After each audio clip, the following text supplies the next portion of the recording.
Quisiera decir una palabra de bienvenida a todos los hispanoparlantes y bom dia y bem-vindo aos portugueses, os brasileiros. I'm sorry my Vietnamese is a little deficient, so we're just going to stop at that, but we're so delighted to have all of you here this morning.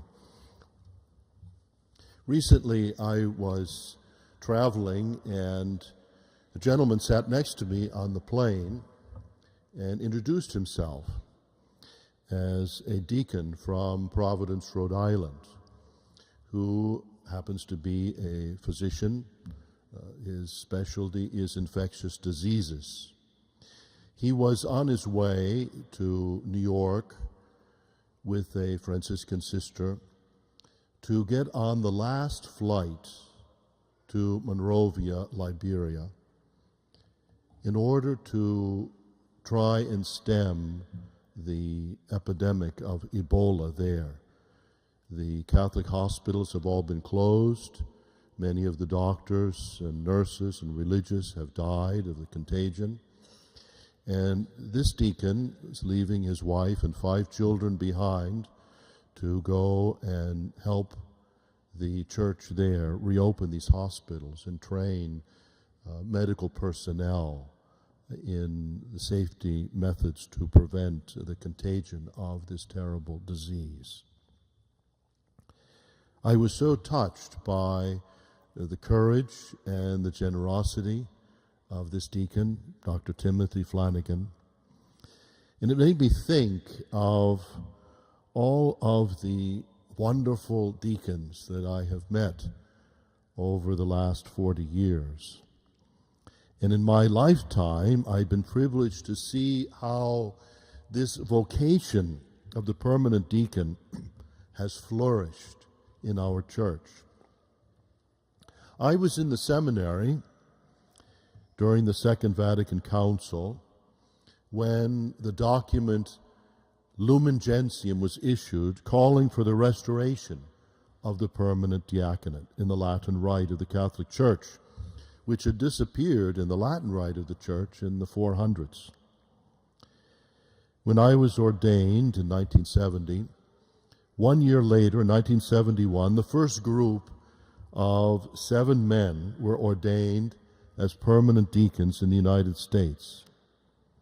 Today we have, I think, about 18,000 deacons in the U.S., almost half the deacons in the world.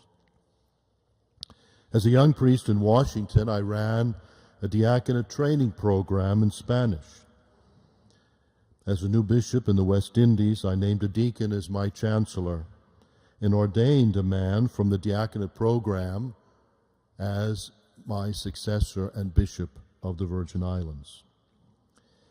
In every diocese where I have worked, the presence of dedicated permanent deacons has been such a great blessing.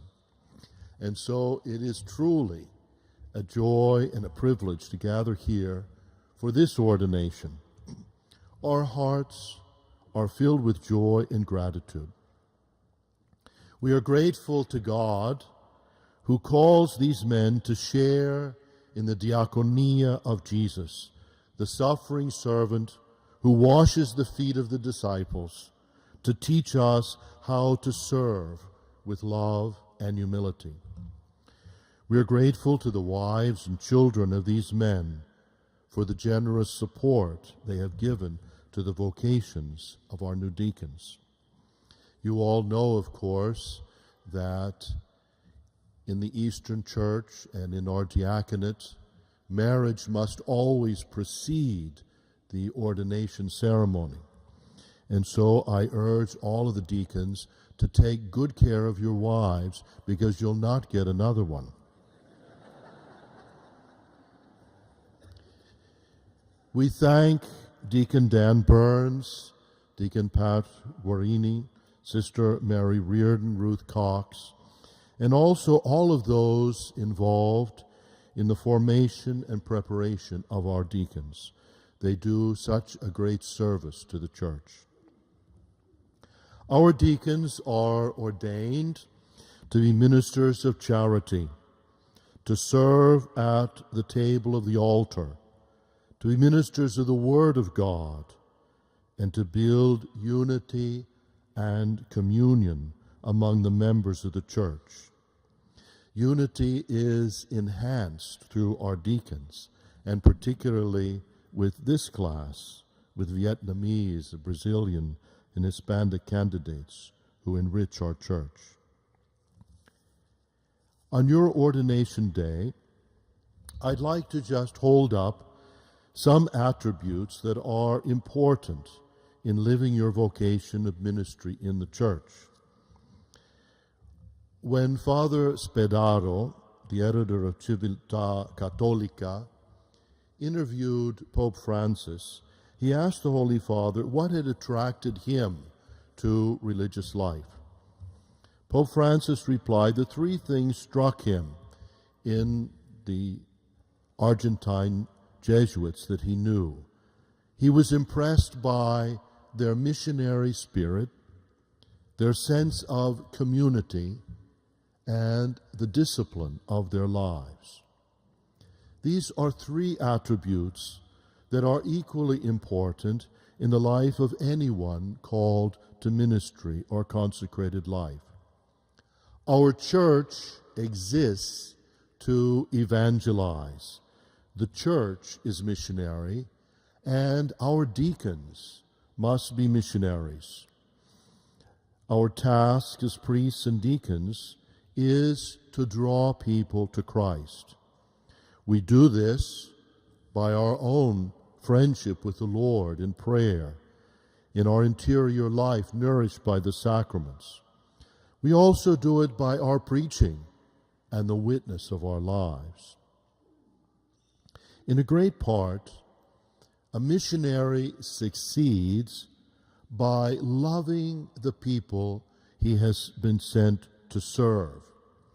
Now, that is not always easy. Our parishioners are not always warm and fuzzy and lovable. But our task is to love them anyway. The curé of ours, as I always remind our priests, ran away from his parish 3 times.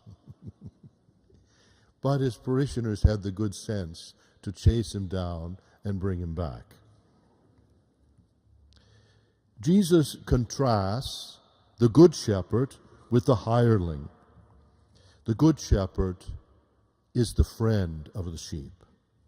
The hireling collects a paycheck, fulfills a role, but in a moment of danger, difficulty, or inconvenience, he flees. He really cares more about himself, his convenience, his benefits. Being a minister of the gospel means loving the sheep. Your love for God's people must be born of your love for God. To be a missionary is to be a messenger, and it's God's message that you carry, treasures in earthen vessels. To be a missionary is to have a deep sense of being sent.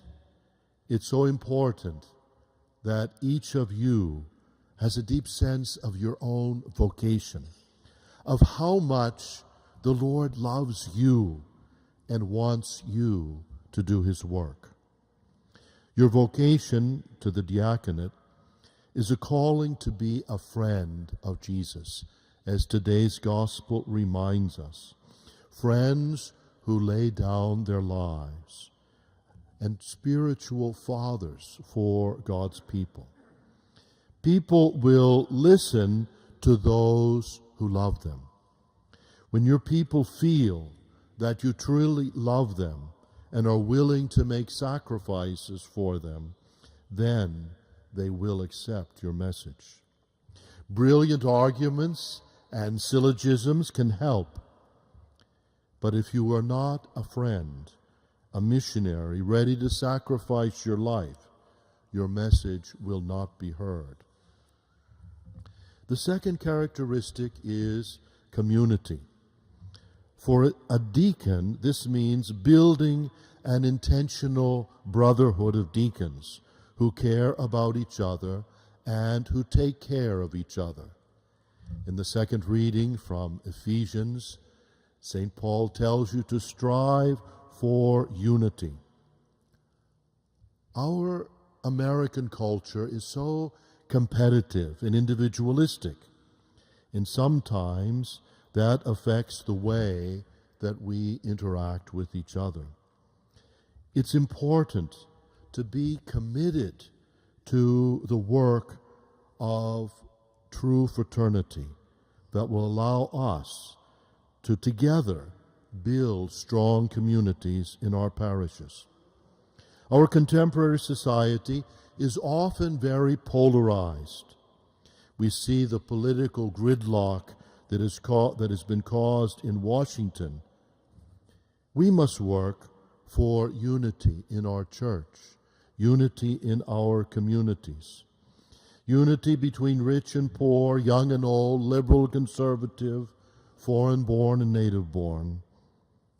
Preaching the gospel is gravely hampered when there are divisions in the community of the church.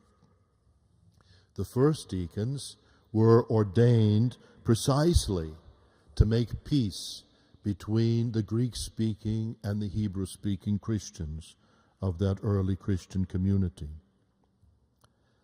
The third area that Pope Francis mentions as being attractive to him as a young man is that of discipline. I know that sometimes we recoil at the words of the Holy Father to his priests and deacons and seminarians. Pope Francis is a disciplinarian and not afraid to challenge us to be the best version of ourselves.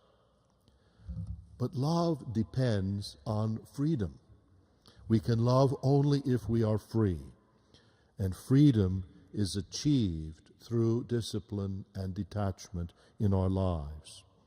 We must learn to have discipline that's reflected in a rule of life, so that we can work hard without burning ourselves out.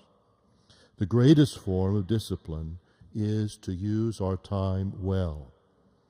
Using your time well to cultivate an interior life, a deep friendship with the Lord, to continue studying theology, reading the documents of the church, to have a taste for that intellectual life. We must also take advantage of the multicultural nature of our diaconate community to form friends and learn about new peoples and maybe even learn a new language. I hope that in the future, that when others see you, they will be struck that, like Pope Francis was, by your missionary spirit, your sense of community, and your personal discipline. Let me thank all of you for being here. It is countercultural to come to the ministry, and I know that many of you have made great sacrifices to arrive at this day. Know that there are so many that are praying for you and making sacrifices for your vocation. None of you will likely be on the last flight to Monrovia to fight the Ebola epidemic. But you will experience the great adventure of being a missionary here in the Archdiocese of Boston. We give out the assignments before the ordination as sort of a final test to see if everyone shows up for the ceremony. I'm glad that you've all passed that test.